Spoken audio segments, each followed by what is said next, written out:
The tale of Guts, Griffith, and Casca has now been told for over 30 years, with Kentaro Miura's Berserk manga beginning in 1989. Since then, his ongoing masterpiece has seen several adaptations, including multiple video games and anime. Today, we'll be looking at the Berserk 1997 anime and the 2012 Golden Age films. I'll be covering what these adaptations have in common with the manga and how they differentiate. There's obviously going to be a lot, so I'll mainly be focusing on major differences and fun similarities. Before I get into the characters and story, which will be most of this video, let's talk about the art and animation for a moment. Comparing one of my personal favorite panels across the mediums, when Guts is planning on leaving the Band of the Hawk and Griffith is trying to stop him, against a serene snowscape background, we can see just where the various mediums shine. The manga conveys a true sense of beauty in this moment by using a 2-page spread with intricate detail before Miura showcases the ensuing fight.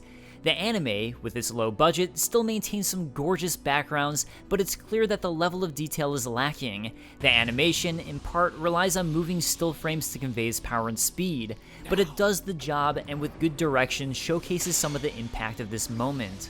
The film, meanwhile, has less of the painted quality of the anime, but at times, and in this moment, is well animated. It's quicker, efficient, and gets the point across.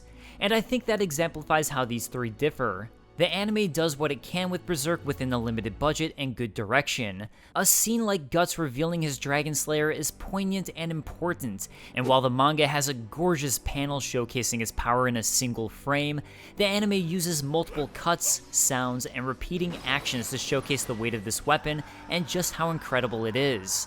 At 25 episodes, the anime portrays much more of the Golden Age arc than the films do, but the film does have an advantage in budget and even its CGI, which I know can be controversial. It doesn't matter what medium is used to create an animation, so long as the animator is skilled. And while we saw pretty terrible animation and direction in Berserk 2016, the Golden Age arc isn't that, and it does have well-animated scenes that are fun to watch.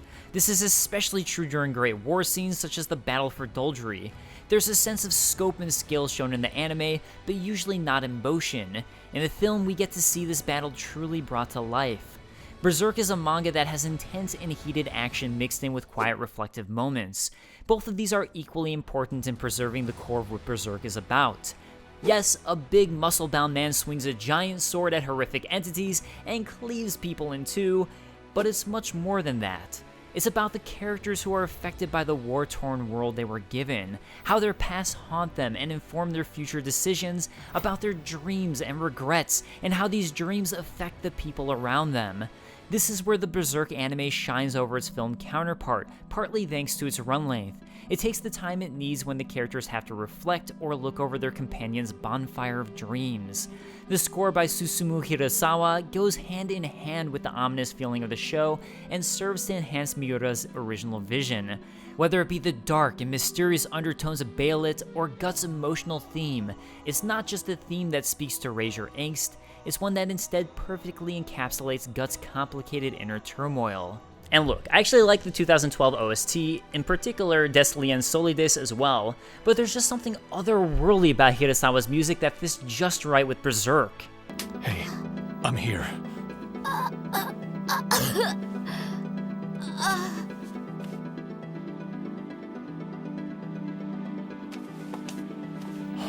So, pacing aside, let's talk about major changes that you'll find in Berserk's adaptations. While both adaptations focus on the Golden Age arc of Berserk, the prologues are distinctly different from the original source material. One of the things I personally loved about the Berserk manga was the glimpse into the Black Swordsman arc at the very beginning of the story. It sets Guts up to be this unpersonable, rage-filled, and somewhat unlikable protagonist who gets a twisted pleasure out of the pain he inflicts on the demonic apostles he has a personal war against. A big deal is made out of Guts obtaining a Baelit, which we later learn can summon the ominous God Hand, and when they are summoned, we learn specifically about Guts' hatred for one in particular, Griffith. now femto. So when we're pulled into the Golden Age arc of the manga, with Guts' backstory fully explained, you're filled with questions and a sense of dread throughout. Guts, as we learn, is a sympathetic and likable character, so what caused him to be the way he is in the present? Griffith is charismatic and leads everyone close to him into becoming the best they can be, so why does Guts hate him? And what were those apostles in God Hand? Every twist, every turn, and every tense moment Griffith or the Band of the Hawk face makes you think this could be the moment everything goes to hell. The 1997 anime contains a watered-down version of this prologue. It's a slightly altered version of the first volume from the Berserk manga. Guts appears at a bar where a group of thugs are harassing a girl, a slight change from the manga where they were harassing Puck. Similarly, we're introduced to his repeating crossbow, and of course his Dragon Slayer.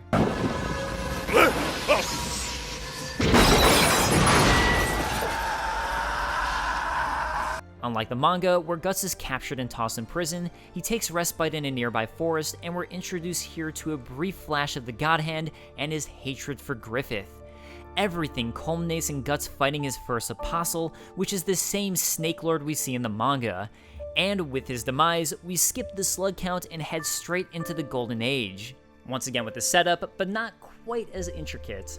Finally, there's the 2012 film, which contains zero prologue and starts right with the Bezuso battle. During the war, Don't touch me! Similar to the prologue, the anime and films cover Guts' childhood to different degrees. While the manga goes through his past chronologically, both the anime and films utilize flashbacks to show these events. In the anime, these are shown during episodes 2 and 4. It depicts key moments of Guts' childhood abuse at the hands of foster parent Gambino, growing up as a child of war, and Gambino ultimately declaring how much he hates Guts and trying to kill him, with Guts killing his foster parent in self-defense. While this is mostly similar to the manga, there are some key differences.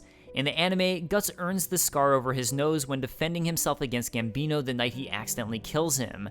In the manga, this event takes place much earlier, when Gambino loses his temper and training Guts to fight. We also miss just how much his company of mercenaries dislike him, viewing him as a bad luck omen. Most importantly though, the anime doesn't depict one of the most traumatic events of Guts' childhood, being raped by Donovan, and the horrifying revelation that Gambino both knew about this and allowed it for a payment. That's not to say the anime doesn't allude to this at all. During Guts' fever dream in the second episode, we see him running in fear from a demonic being, talking about how his sword can't help him. Visually, this is taken directly from the manga, and Guts' sword not helping him, referencing Guts' attempt to reach for his sword only to get pinned down before he can. This fever dream is also, of course, near identical to its manga counterpart. So in a way, it is here, but I doubt a viewer could pick up on it unless they read the manga before watching. Unsurprisingly, the 2012 film shows less than other versions. It does allude to what happened to Guts a little stronger, actually showing Donovan, but for the most part, Guts' childhood is a mystery.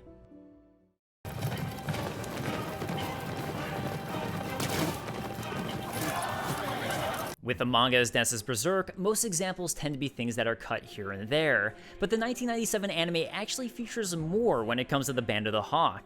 We see 2 additional battles within the Berserk 1997 anime that aren't included in the films or manga.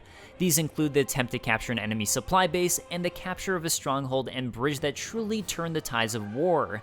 While I'm sure the core fanbase is mixed on additional content not directly from the manga, I think any additional content that shows Griffith's military prowess and Guts further bonding with the Band of the Hawk help enhance the story and only making the eventual atrocities that are to come more tragic. And speaking of these additional battles, it also means the anime sees more time with the antagonist Adon. He isn't introduced until Guts' 100-man slaying battle in both the manga and film, the latter which omits his brother Samson. He's the general guarding both the supply base and stronghold in the anime, and while he's a bit of a comic relief in his final appearance in the manga, he immediately comes across this way in his anime counterpart. There's yet another change within the film. During the final battle with Tutor, which I get also translates as Tutor, but I read the Dark Horse manga, which translates it as Tutor, so forgive me. In the manga and anime, Casca and her forces break into the Tutor castle utilizing dust from the ongoing battle for cover, where they meet an Adon intent on guarding it.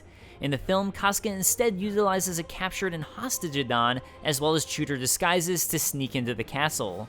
So with the Tudor forces mentioned, let's go ahead and talk about political intrigue at Midland. Depending on what adaptation you read/watch, you'll get a different opinion of Midland, the politics of the royals, and its king, with a varying level of disgust. The Midland court is filled with royals backstabbing and plotting a la Game of Thrones. The queen has secretly been sleeping with her brother-in-law Julius. The king of Midland himself secretly lusts after his own daughter. Meanwhile, the court is filled with various players seeking to gain or keep their own power, whether it be Julius jealously attempting to murder Griffith in spite of his great military victories so he can maintain his status quo, or the queen attempting to poison Griffith due to a personal vendetta, and along with other nobles who can't stand the idea of a commoner rising in rank, the Midland court is not for the faint of heart. While the anime stays the most true to this element of the manga, it tones down the rampant incest, neglecting to mention the queen's love affair with Julius and the king's own disgusting lust for his own child, which would have further explained his rage against Griffith for sleeping with her. Meanwhile, in one of its greatest sins, the film almost entirely glosses over most of this, only showcasing Julius's attempt to murder Griffith, while completely skipping over the queen, various disgruntled nobles, and their plot to poison him. That said, it does keep the king's motivation for so horribly torturing Griffith. Political marriages are the way of the world, but for some reason there was never any talk about the Princess Charlotte getting married. What are you saying? You lust for her, don't you? For your own daughter. After Casca and Guts rescue Griffith, the king sends a number of forces after them, with a couple in particular being cut, Wylad and the Kushan assassins. The Bakiraka assassins, who the king of Midland hires to chase down Guts, Griffith, and Casca throughout a set of sewers, are completely cut from any animated form. Meanwhile, Salat, an especially skillful Kushan warrior who comes to blades with Guts at a tournament, and later attempting to defeat the Band of the Hawk, is cut from the animated series, yet fortunately makes an appearance in the third of the 2012 films. And before I get to Wylad and the other apostles, let's talk about Griffith. There are a few changes the film made, which I'd assume are mostly due to time. We see how he'll elevate those closest to him and his allies, and with the assassination of Julius and Griffith's twisted pleasure at hearing Julius's heir was also murdered, giving him a better shot at gaining the throne, just what lengths he'll go to in order to obtain his dream. However, a couple elements of his backstory were cut. We never learn about the child who died worshipping Griffith, and Griffith's realization at how many people were dying due to his dream of living within a castle. Furthermore, it's only alluded to that something, perhaps sexual, happened between Griffith and the governor of Tudor. In both anime and manga, we learn the full story of Griffith allowing the governor to sleep with him in order to obtain funding for his troops, as well as how deeply these actions affect him. Meanwhile, even the introduction of the Baalit differs in the film. The anime and manga both showcase Guts learning about Griffith's Baalit in a laid-back and non-threatening way. It just happens to be a random charm that Griffith found, and without the context of the prologue, is a little creepy, but doesn't seem altogether too important at the time. This makes its growing importance more and more daunting. Meanwhile, the film introduces Griffith's Baalit with Nosferatu Zod first noticing it, and Griffith later indulging Guts in its backstory. Of course, as we know, the Baalit is used to summon the God Hand, and unless it's the Crimson Baalit, used to become an apostle. The apostles being a major factor of Berserk that's left mostly unshown in both the film and anime. So let's talk about what is shown. At its start, the anime depicts the Snake Lord from the manga. Both the film and anime depict the Band of the Hawk encountering Nosferatu Zod, as leaving him out would completely break the story. Nosferatu Zod also appears during the Battle for Doldry, where he assists Guts in order to continue Griffith's luck.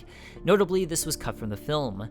The anime further shows a reappearance of the Apostles when the Band of the Hawk attempt to rescue Griffith, alluding at the coming ceremony. There's a brief appearance of the Snake Lord, and while getting water, Rickard spots Rosine and the anime's first appearance of the Slug Count. These Apostles, amongst others, have murdered a number of the band. Meanwhile, outside of Zod, the film shows none of this, meaning it's probably a huge shock when the ceremony takes place.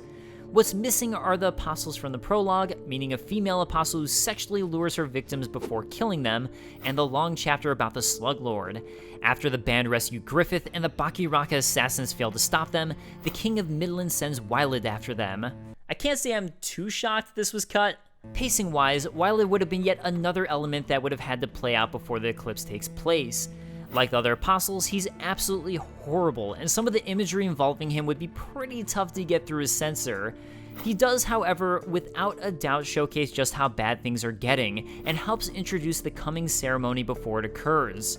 Another major element cut from the anime is the Skull Knight, although this is likely due to its release date. Despite his importance, and the fact he even makes multiple appearances in the Berserk films, the Skull Knight makes 0 appearances in the anime. I have to assume this was to help with pacing for the show, and it's likely director Naohito Takahashi left him out so there wouldn't be any strange loose ends. You see, in 1997, there were only 2 more volumes of Berserk past the events of the eclipse. The Black Swordsman arc hadn't concluded, and the Conviction arc hadn't even started yet. While it's a shame we didn't get more of the anime, I do think by combining the film and anime together, we get a pretty good adaptation of the manga and its story elements. Of course, nothing will ever beat the original, and Berserk is a series that, for pure budgetary and time-consuming reasons, will never be animated as well as Miura's drawings. So personally, I'm just happy we have something better than...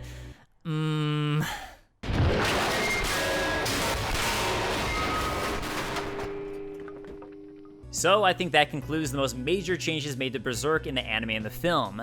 So only one thing left to do.